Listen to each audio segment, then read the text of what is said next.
Hello everyone, my name is Sergeant Samples and today I'm going to go over some basics about working with Unreal and with the Operation Harsh Door Stop software development kit, which you can download and use to make mods for Operation Harsh Door Stop. When you first open up the mod kit, this is going to be the screen that you are greeted with, or something similar, where you have various panels all up and down the sides of it. And it can be a little bit confusing and intimidating to figure out what you want to do first. But what we're going to start with, let's just create a mod, shall we?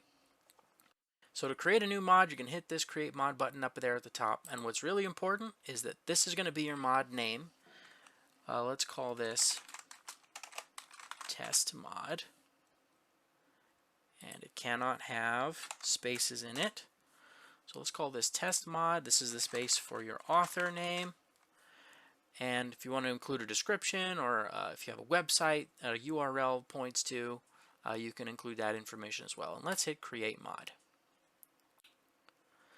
So it pops up this asset here. This is a data asset that tells the game what all is going to be included in the mod. So if you have a game mode, then we need to have this game mode selected from the drop down, and this directory text field underneath it, this points to a folder within your mod of where that information is found.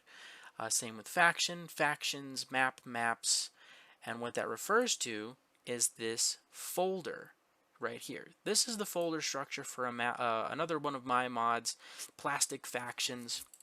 And Plastic Factions includes several factions and a game mode. So game mode needs to be stored in core. Here's all of my factions. Core refers to this folder right here. If you don't have a core folder where your game mode goes, which is called modes here, and here's my game mode, if you don't have a folder called core, then it won't know where to look to find your game mode, and it won't appear in game. Same with factions. If these factions here are not inside the factions folder, then it won't know where to find the factions. So your factions blueprints, these are faction blueprints, they need to be inside of the factions folder. Same with your game modes in core or your maps in maps. So that's the basics of understanding the folder structure. While we're talking about folder structure, this is the folder structure that I use for all of my mods. We have art, which is further subdivided down into materials, textures. On maps, I will have meshes. This particular mod does not include any kind of map, so there are no static meshes included in here. But I would have materials, textures, meshes, anything else that's relevant. I also have an audio folder. Which this audio folder is where I have like my parachute sounds and the round ending music that's stored here as well. Characters, this is broken down to all of my character colors. These are the skeletal meshes for the characters. Faction blueprints.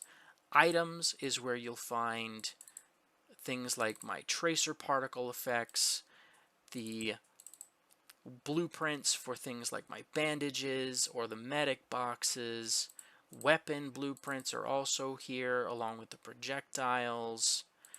Kit information is all stored right here. And then I have various UI elements that I've added as well. But all of that, everything that is going to be included in your mod needs to be inside the main mod folder. In this case, Plastic Factions.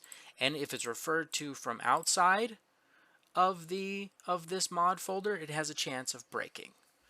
I learned that the hard way, so make sure that you are including all of your things that are going to be in your mod are inside this folder.